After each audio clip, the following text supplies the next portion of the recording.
Hi, Story Film here and welcome to my channel. Today, I will tell a story in American 1994 animation movie called The Lion King. Before we begin, find yourself a comfort place, get a popcorn and drink and enjoy the story. The Lion King takes place in the Pride Lands of Africa, where a lion rules over the other animals as king. As dawn breaks, all the animals of the Pride Lands are summoned to Pride Rock, the home of the Pride of Lions. Rafiki, a mandrill who is Robert Guillaume as a voice actor, walks through the herd and climbs the face of Pride Rock to greet his friend, King Mufasa, voice of James Earl Jones. Mufasa leads Rafiki to his mate Sarabi, who is voices by Madge Sinclair, is holding their newborn cub. Rafiki anoints the cub with fruit juices before presenting him to the gathered animals down below, where they cheer and then bow to their new future king. Meanwhile, Scar, the younger brother of Mufasa and voiced by Jeremy Irons, is sulking by himself behind Pride Rock. He is envious of his brother's position as king and is disgruntled at the fact that he will never be king now that Mufasa has an heir. Mufasa and his majordomo, a hornbill named Zazu voiced by Rowan Atkinson, the actor for famous TV series Mr. Bean, confront Scar on why he wasn't present at the ceremony that morning. Scar shrugs it off, claiming he had forgotten, and scoffs his new responsibility to show respect to the future king before wandering off. As monsoon storms drench the Pride Lands, Rafiki is seen in his tree home, a large baobab, adding details to his newest piece of wall art. He chuckles lightly as he finishes, reciting the new cub's name, Simba, voiced by Jonathan Taylor Thomas. As times pass, Simba, now a budding youth, and rises early one morning and pesters his father to get up and show him the lands he's destined to rule over. You promised. Mufasa illustrates from the top of Pride Rock that everything the light touches is their kingdom, except for a place on the horizon that is covered in shadow. Mufasa tells Simba he's forbidden from ever going there. Out in the plains, Mufasa tells Simba that there is a balance to all life which eventually comes full circle, the circle of life. When Zazu appears with a morning report, Mufasa takes the opportunity to give Simba a pouncing lesson which goes successfully, much to Zazu's dismay. That's very good. As Simba gets ready to try again, Zazu suddenly exclaims that a group of hyenas has been seen in the Pride Lands. Mufasa rushes off to deal with it while Zazu takes Simba home. Simba returns to Pride Rock where his uncle Scar is lurking about. Simba brags about his fate to be king, to which Scar reacts without the slightest bit of enthusiasm. Well, forgive me for not leaping for joy. Casually, and goading Simba's excitement, Scar asks if Mufasa showed him the shadow place on their morning walk. When Simba replies no, Scar adds that it is a dangerous place where only the bravest lions venture. Simba perks up, saying he's brave, and begs his uncle to tell him what's there. Scar feigns an accidental slip of the tongue by revealing that it's an elephant graveyard but praises Simba's cleverness. He asks that Simba never explore the place, but as Simba reassures him and leaves, Scar smiles to himself knowing full well that Simba's curiosity will get the better of him. Simba meets up with his friend Nala, voiced by Nikita Kalim Harris, who is being bathed by her mother, Serafina, voiced by Zoe Leader. He tells her about a cool place he has found, lying to Sarabi that it's around the water hole. Sarabi gives them permission to go as long as Zazu accompanies them. Along the way, Simba and Nala devise a plan together to get rid of Zazu, which works. I beg your pardon, madam, but get off! They then run off, Nala showing off her skills as an expert pinner, before finding themselves in the elephant graveyard. Suddenly, Zazu reappears and demands that they leave. Simba shows off his bravery by laughing in front of a large skull. Laughter echoes from within and three hyenas emerge, surrounding the cubs. King. Do you know what we do to kids? Shensi, voiced by Whoopi Goldberg, Bonsai, voiced by Cheech Marin, and Jim Cummings as Ed the hyena with cracked brain cells, deliberate what's to be done with the cubs, more specifically, how to eat them. The cubs and Zazu escape for a moment, but Zazu is pulled back and stuffed into a boiler which shoots him into the air. Hey! The hyenas eventually corner the cubs in an alcove and Simba tries to roar. The hyenas laugh and tell him to try again. A real roar is let out as Mufasa appears and attacks the hyenas before they run off. This is your son? Oh, yours? Did you know that? No, me? I didn't know. No, did you? No, of course not. No. Ed? Zazu reappears by Mufasa's side and Simba tries to say something, but Mufasa furiously reprimands him for being deliberately disobedient and leads them towards home. Back in the Pride Lands, Mufasa tells Zazu to take Nala home while he teaches Simba a lesson. Fearful and meek, Simba walks up to his father, noticing that his father's paw print is much bigger than his own. He apologizes for disobeying but says he only wanted to be brave like Mufasa. Mufasa tells Simba he's only brave when he has to be. As they reconcile, Mufasa tells Simba that all the stars in the night sky are the spirits of kings past and that they will always be there to guide him, as will he. Back in the graveyard, the hyenas lick their wounds and quarrel with each other. And then they decide to mockingly the lion appearance. Their fights are broken up by Scar, who is greeted as a friend, who they thought at first was Mufasa, which then later they make fun out of his name. Irritated that the hyenas couldn't dispose of the cubs, he proposes a plan that would eliminate both Simba and Mufasa from the throne. The next day, Scar escorts Simba through a gorge and puts him near a rock shaded by a sapling, telling him that Mufasa is planning a surprise for him. Scar instructs Simba to stay put while he fetches Mufasa and suggests that he practice his roar while he's away. Just above the gorge, the three hyenas lie in wait in front of a massive herd of wildebeest. Scar appears above them, signaling them to start the stampede. As Simba waits, scowling over his little roar, a chameleon climbs down from the tree. Simba practices roaring at it, finally letting off one loud enough to scare the chameleon and echo off all sides of the gorge. But the ground starts shaking and Simba looks up to see the herd of wildebeest charging down the gorge straight for him. He runs away, trying desperately to outrun the speeding wildebeest, while Scar warns Mufasa nearby that there is a stampede in the gorge and Simba is down there. Simba manages to grab hold of a broken tree, elevating himself above the wildebeest's horns while Mufasa climbs down and runs alongside the animals. He manages to grab Simba in his mouth and carries him to safety, but is pulled back by the charging animals.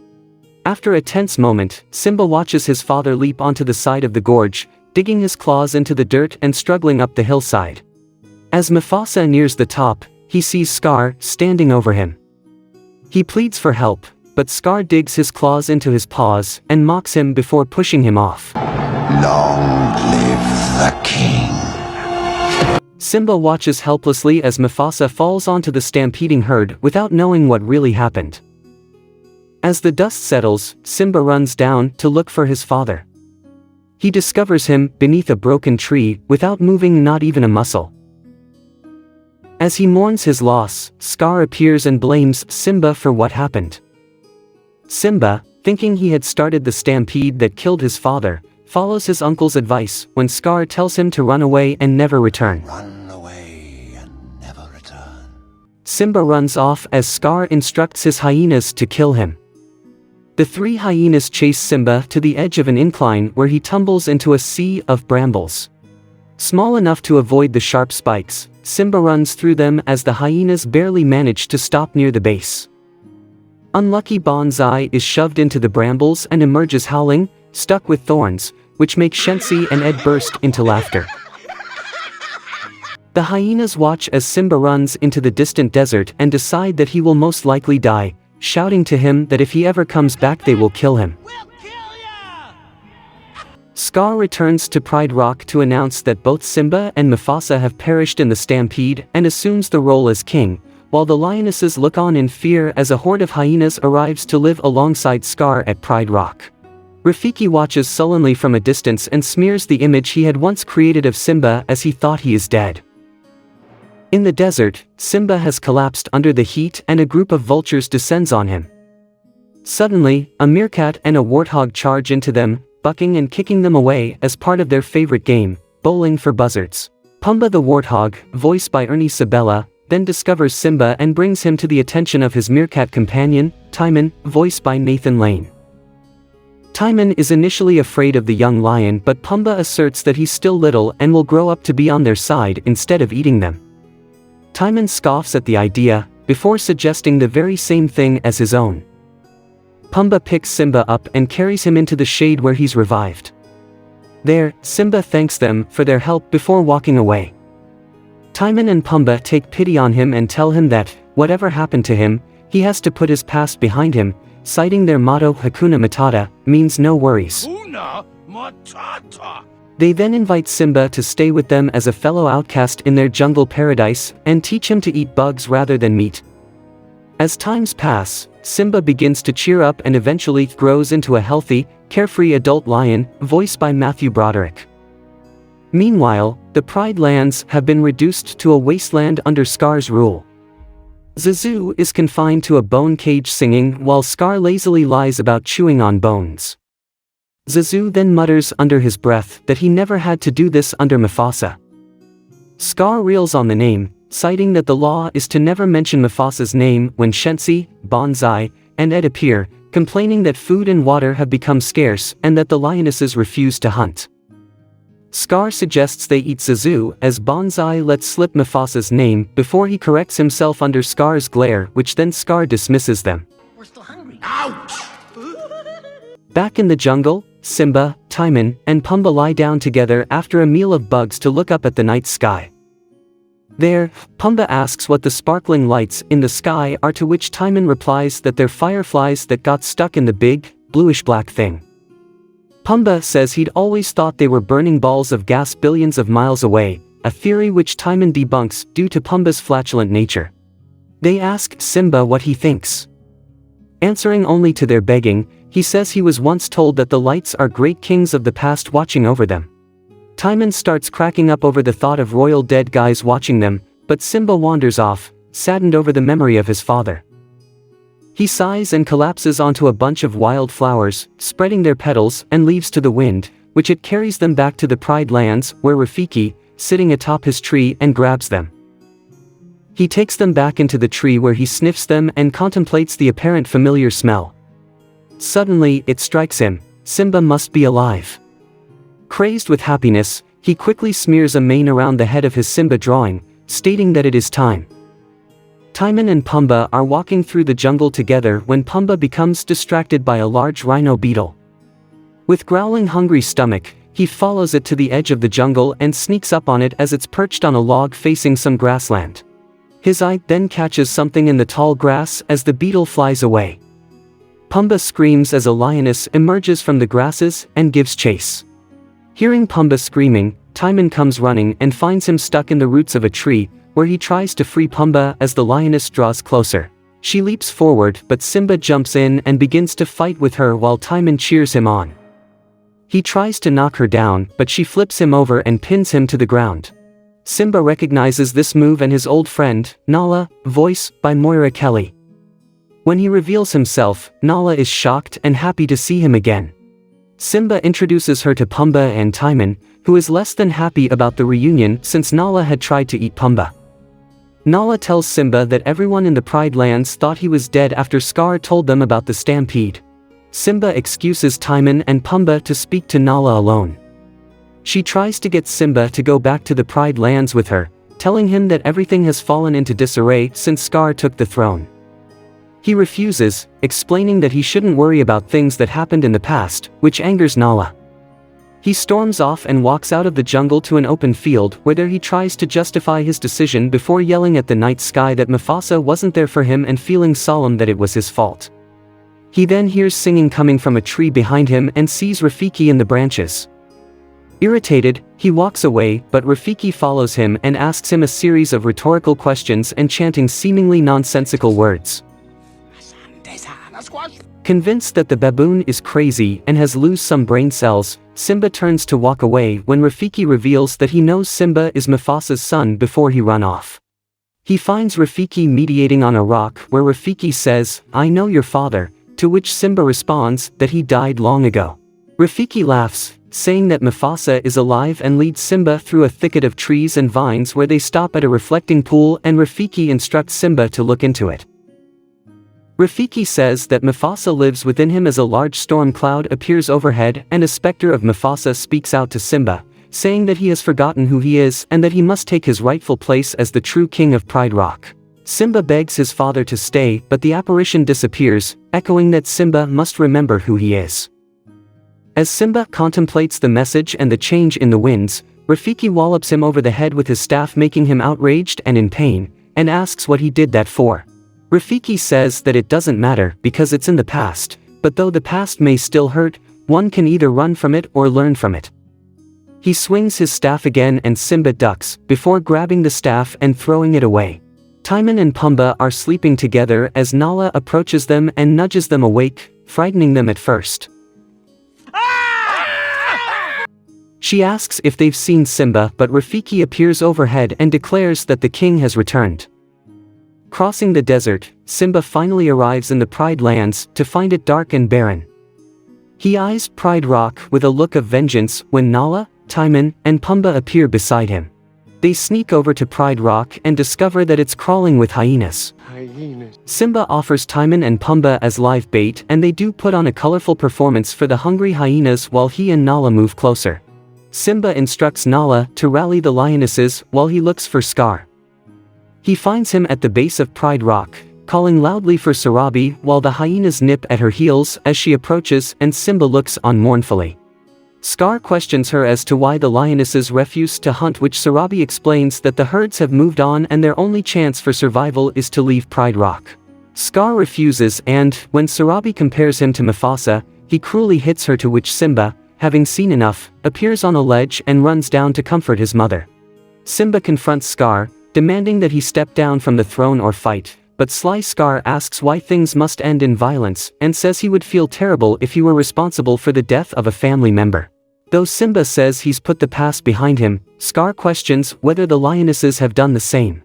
When Nala questions this, Scar prompts Simba to tell them all who was responsible for Mufasa's death. Sadly, Simba confesses that he was, though it was an accident. Scar uses this and accuses Simba of being a murderer, backing him up to the end of Pride Rock to the point where Simba slips over the edge, dangling by his paws. Lightning strikes and ignites a fire beneath him as Scar looks over him, remarking that this was just the way Mufasa looked before he died. Then Scar grabs Simba's paws and whispers in his ear that he was the one to kill Mufasa. I killed Mufasa. Enraged, Simba leaps over the edge and pins Scar, choking him to confess the truth to the lionesses. Fighting immediately breaks out between the hyenas and the lions while Timon and Pumbaa join the fray with their signature bowling moves, and Rafiki impresses everyone with his kung fu baboon-style skills.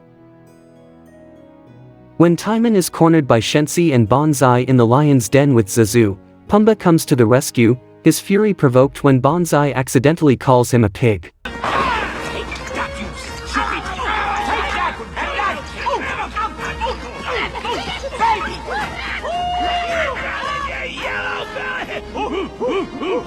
Scar manages to slip away from the fighting but is followed by Simba.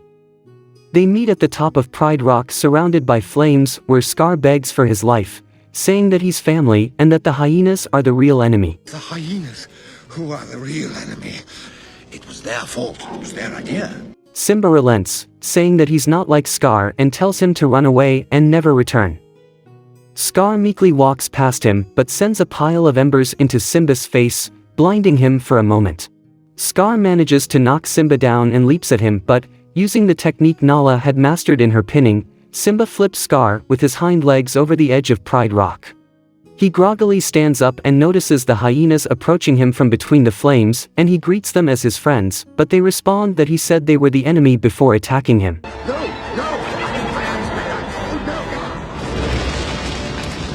Rain begins to fall and Simba returns to the lionesses, where he greets his mother and Nala. Rafiki rattles his staff and points it towards the tip of Pride Rock and says it is time. As everyone watches, and as the rain washes away dust and bones, Simba ascends Pride Rock, gazing one last time at the sky before letting out a mighty roar and sealing his position as king. The movie ends where the animals of the Pride Lands gather once again at Pride Rock, cheering at Simba and Nala as they overlook the kingdom while Rafiki comes between them and holds up their newborn cub for all to see. Thank you for watching. Like, share and comment below if you like the recap and subscribe for more video.